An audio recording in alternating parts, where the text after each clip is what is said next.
Alors cet été sur 01net TV, on a décidé de vous reparler de produits high-tech qui sont sortis dans le courant de l'année et qu'on a bien aimé, ou au contraire qu'on n'a pas aimé. Et on vous dit pourquoi. Alors au départ, comme beaucoup de monde, j'ai été un petit peu troublé par cette fameuse touch bar dont on ne voyait pas bien l'intérêt. Franchement, payer un ordinateur très cher pour avoir ce petit écran contextuel qui ne sert pas à grand chose, j'étais plutôt sceptique. Autre problème, la disparition de tous les ports de connexion, plus d'USB, de SD card, pas de HDMI, etc. Sans compter le nouveau connecteur pour le chargeur. On perd cette invention qui était pourtant très sympathique dans le monde Apple, le connecteur aimanté MagSafe. Bon, toujours pas d'écran tactile, alors qu'on a ça dans le monde PC et qu'on s'y habitue de plus en plus.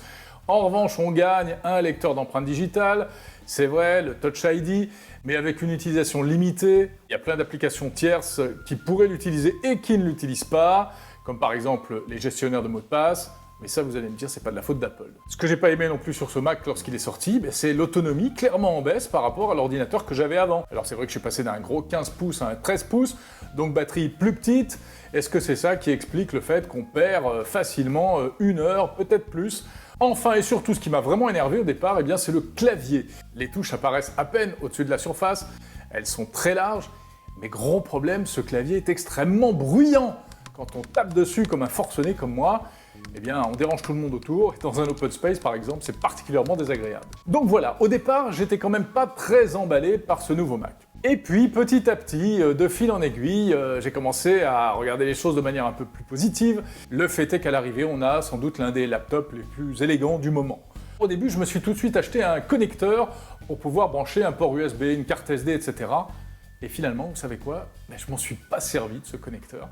Est-ce qu'Apple a vu juste en supprimant peut-être un peu tôt ces prises auxquelles on est pourtant très habitué? Le fait est que, comme la disquette peut-être, on va s'en servir de moins en moins. Le chargeur, certes, j'ai pas intérêt à l'oublier à la maison parce que sinon j'ai quasiment aucune chance qu'on puisse me dépanner avec un chargeur USB-C.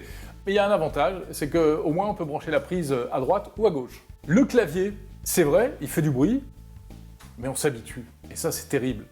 On frappe un petit peu moins fort, et puis on oublie le bruit du clavier. En plus, le fait est qu'il est très confortable. On s'en rend compte quand on revient momentanément à l'utilisation d'un ancien MacBook.